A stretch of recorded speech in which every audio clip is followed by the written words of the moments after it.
adalah Allah yang melawat dunia, adalah Allah yang menjadi manusia.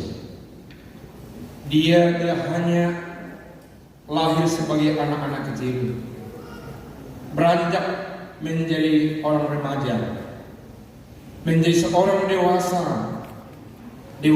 pemuda seperti kami yang mengalami kehidupan bersama-sama dengan dunia ini.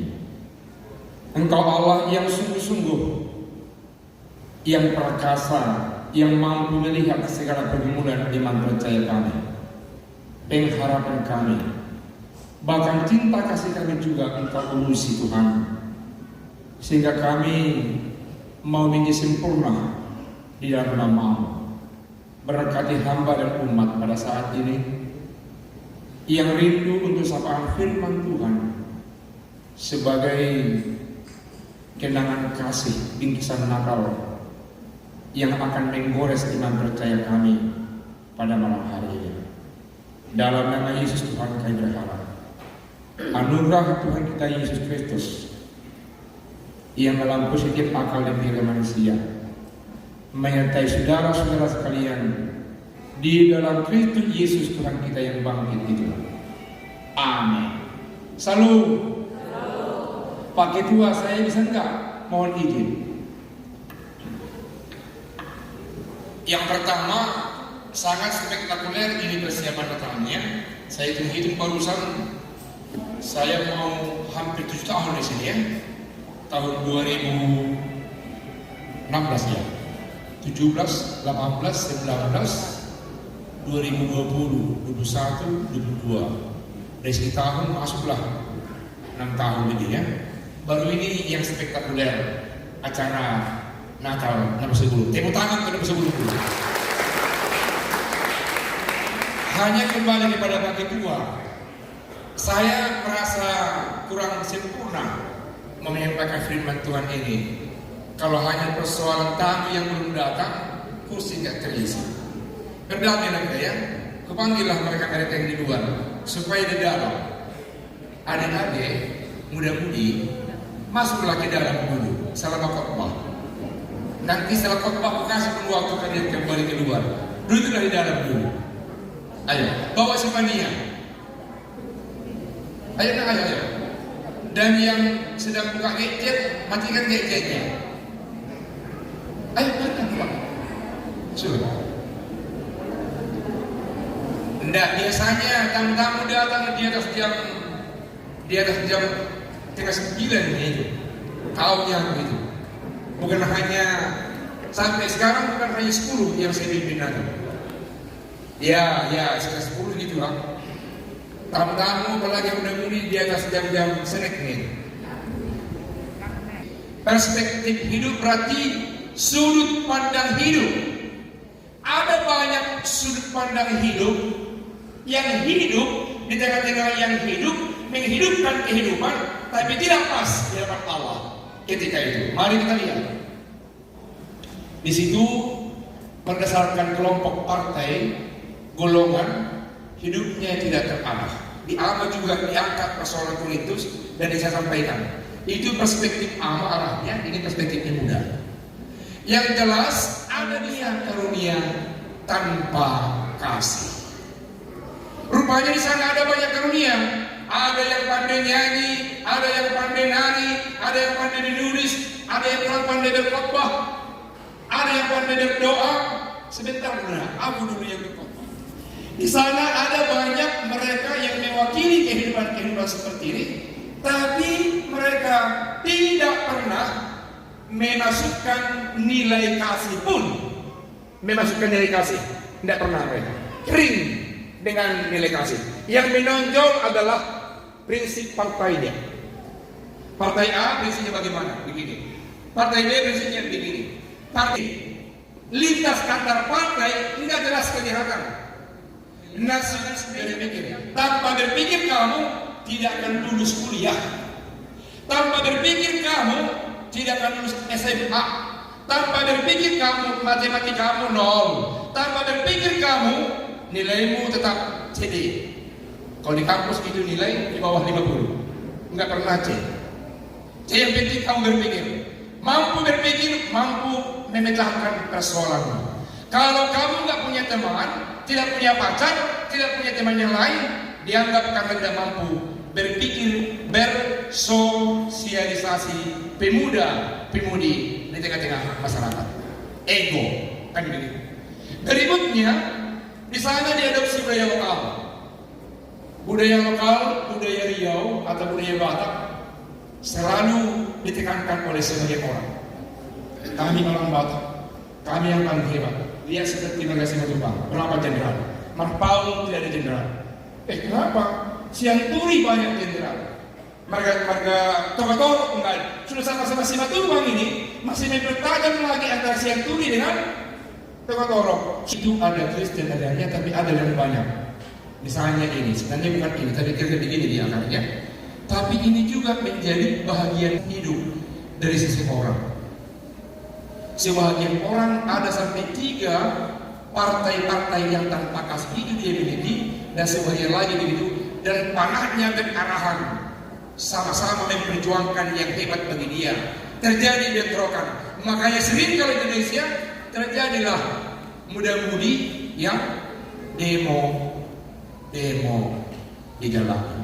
Kamu belum benar demo? Jangan orang Kristen. Terjadilah antar geng pemuda-pemudi sampai bawa kampak, bawa sabit, bawa macam-macam, celurit macam-macam. Karena apa? Karena terlalu banyak pengaruh negatif tanpa cinta kasih yang mereka jaga, yang mereka pelihara di dalam kehidupan mereka. Di gereja pelihara semuanya. Jubuk datang, kasih tadi kita katakan bahwasanya semua orang mengandalkan keahliannya tanpa kasih. Pendeta melayani hanya dengan kecerdasan intelektualnya, ketajaman khotbahnya, kepandaian merangkai doanya, kemampuan mendekati jemaatnya. Kasihnya tidak ada. Penatua hanya mampu untuk berkata-kata, hanya mampu menolong situasi pendetanya, hanya mampu mencari uang supaya banyak, kosong dengan cinta kasihnya. Jemaat hanya hadir di gereja, hanya pandai berkor, ambil bagian dari sekian kegiatan, tapi cinta kasihnya kelihatannya nol dan tidak terasa. Suam kuku. Kami pemuda kok belum sampai kami ke pengharapan cinta kasih. Tidak. Malam ini membuktikan bahwa pemuda GKPA butuh mengasah pengharapan, butuh mengasah iman, dan butuh mengasah cinta kasih lewat tema Natal kita pada malam hari ini. Dikatakan bahwasanya dalam 1 Korintus 3:4, kasih itu harus sabar, murah hati. Satu kali putar pari masih kau gimana kelebihannya? 2 kali kau sakiti masih 3 kali kau sakiti kutunjangkan. Enggak ada begitu. Tetap membuka hati, memberikan ampun dan maaf. Itu orang Kristen. Ya, karena dianggap ada Tuhan yang harus membalasnya. Pembalasan Tuhan luar biasa. Oleh karena itu, berikanlah katakan Tuhan pembalasan yang seutuhnya. Mulai bisa itu kalau makan citi di rumah, horas tidak, horas itu, horas hukum, horas tulang. Lain kali jangan begitu ya, kali begitu aja. Cukup.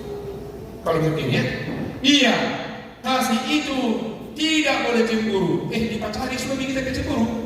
Payah juga ini. Dipacari pacar kita nggak cemburu. Aku sudah capek merayu-rayunya. Kalau ada soal aku kasih sama dia, sehingga dia lebih lulus hebat daripada aku. Tahu nggak sekarang seperti ini? Ya memang begitulah kalau orang Kristen. Dia pintar, dia bisa karena kamu. Kalau kamu yang lembut kepada si laki-laki itu, jatuhnya kepada kawanmu, iya bagiannya lewat kamu. Kan begitu. Harus tetap memberikan ruang yang mengampuni dan tidak cemburu. Tidak megahkan diri. Kan karena akunya itu. Makanya dia itu datang. Apa itu? Apa Tuhan? Tadi aku merasa pilih dulu. Begitu aku datang, Amang duluan. Amang rupanya ini, gue pikir hanya foto-foto begitu aja. Sudah begitu. Luar biasa bawaanmu sekarang. Bahkan 4 kali orang Medan. Orang Siantarnya banyak pengalaman yang dari Jerman mungkin sampai ke Siantar dibawa ke sini.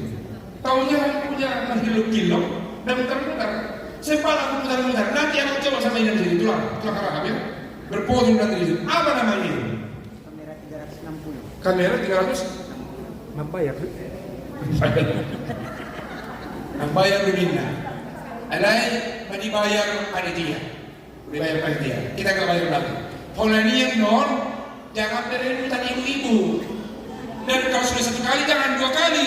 Sama yang dinak-kiningan. Moloboi, tabajolo makan aku kawan. Setuju tidak? Tapi kalian pun kalau sudah satu kali, jangan mau dua kali. Saya melihat itu selalu terobosan yang bagus. Jadi malam hari ini, saya melihat sebenarnya kalian menggiring bukan hanya ibadah, tapi perayaan pesta Natal. Perayaannya yang lebih terlihat, tapi ibadahnya juga kelihatan. Karena tetap ada sapaan firman di tengah-tengah kita. Bagus sekali. Tidak sombong. Supaya bagus mesti ada yang bikin secara langsung dari Facebook, entah dari apa, bikin secara langsung ya bagus. Nanti waktu korbannya kasih langsung bikin ini ya. Ya, supaya hebat. Tidak sombong. Sombong dalam arti karena dia lebih banyak daripada yang lain. Saya tahu ini anak-anak kita ini ada yang 30.000, ada yang 50.000, ada 100.000. Yang 100.000 jangan sombong ya. Karena itu berkat dari Tuhan. Dan kamu yang belum berikan, berikan ini. Dalam perbuatan juga, salah juga ya. Tapi gak apa-apa, menurut saya. Harus betul-betul berpartisipasi dalam rangka untuk memuliakan nama Tuhan lewat pesta Natal kita ini. Kasih adalah yang utama, sebab kasih itu adalah Allah sendiri. 1 Yohanes 4 ayat 8. Allah itu adalah kasih. Jadi kalau kita berkasih-kasihan, itu namanya berallah-allah. Karena itu yang berkasih-kasihan, mudah-mudah kayak mudi-mudi, berallah-allahan, hati-hati. Tuhan gak mau yang berkasih-kasihan melewati batas ketuhanan. Berkasih-kasihanlah kalian sesuai dengan yang dikehendaki Tuhan. Allah itu adalah kasih.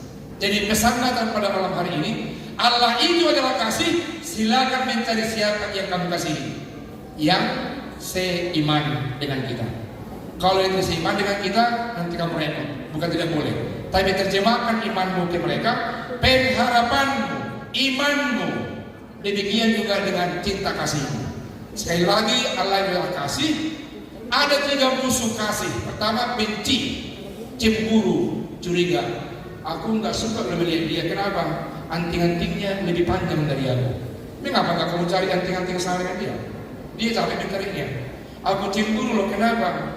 Karena lebih besar bagiannya kue nanti kau makan.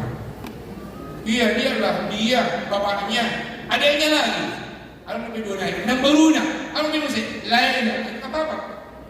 Jangan selalu mencari yang menjadi arah, membuat hati kita luka. Ya mungkin untuk dia lebih banyak, kalau yang mungkin dibagi sebanyak ya. Iya. Berikutnya, terakhir ini, mungkin terlampau apa ya? Terakhir, 1, kasih lebih mulia dan utama dari karunia-karunia yang lain. Sekalipun kita mengetahui ilmu, teknologi, politik, budaya yang lain, tanpa kasih tidak ada artinya. Itu yang disampaikan dari kultur itu. Sekalipun kita punya A, punya B, punya C. Tadi malam ada satu liturgi yang menarik buat saya di Natalnya Marga Simatupang. Mereka membuat liturgi itu liturgi sikap. Bagaimana sikap seseorang? Katanya dia punya hotel di seluruh Indonesia, tapi rendah hati, kira-kira begitu. Tapi mereka juga menekankan soal kasih. Turut berohana tenda berholong, tidak lumurna tenda berholong.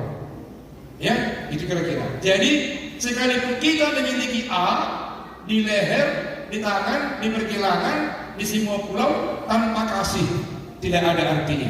Yang ketiga,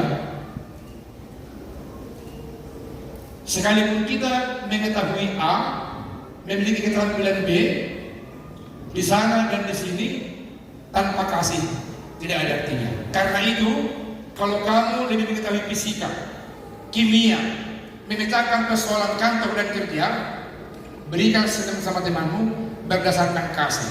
Memberikan berdasarkan kasih bukan berarti buta, begini tidak. ada alasannya, mau mengajari, mendampingi, menghidupkan dia secara ilmu dengan yang lain. Ya? Yang terakhir, orang yang memiliki kasih adalah orang yang dapat mengubah dirinya sendiri dan untuk mengubah lingkungannya. Orang yang memiliki kasih adalah yang mengasihi dirinya, merubah dirinya, dan merubah. Ada satu bapak-bapak, dia mau mengubah dunia ini, dan ternyata dia gagal. Sehingga dia mengubah pikirannya, aku cukuplah mengubah Indonesia ini. Dan berapa lama juga nggak bisa jadi mengubahnya. Dan dia mengubah pandangannya, aku mengubah kampung kami dulu. Dan ternyata di dalam waktu tidak bisa dia mengubah kampungnya. Alhasil dia mau mati. Di atas tempat tidur dia sadar, oh rupanya perubahan itu harus dimulai dari diriku sendiri. Selama ini aku menyakiti diriku dan tidak mengasihi aku, sehingga perubahan tidak ada diriku dan tidak bisa mengubah yang lain. Kalau kamu mau mengubah Korintus, ubah dirimu dengan mengasihi dirimu. Kalau kamu mau mengubah TKPA dengan faith, hope, dengan love, kasihi dirimu dan kasihi sesamamu. Ubah dulu dirimu sendiri supaya berubah gereja kita ini. Kalau mau mengkritik, mesti ada legal standing untuk mengkritik. Kalau mau kamu mengubah, harus ada legal standing yang mau kau pegang untuk mengubah gereja kita. Selamat mengubah yang kurang baik dengan mengandalkan 3, yakni faith, hope, dan love. Saya mau ajak semua yang lepas sebelum untuk mengucapkannya. Kita mengubah gereja kita dan dunia ini melalui dua-duanya, faith, hope, dan love. Mari kita berdoa. Bapa Surgawi, terima kasih atas sapaan firman Tuhan.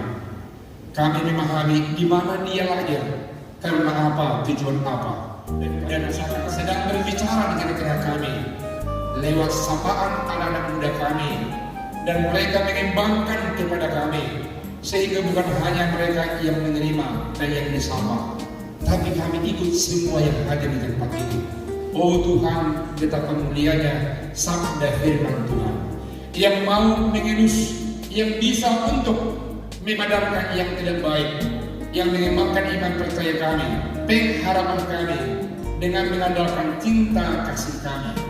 Biar kehidupan kami senantiasa diwarnai cinta kasih di tengah-tengah pelayanan di dalam bait-Mu ini. Dalam nama Yesus kami berdoa.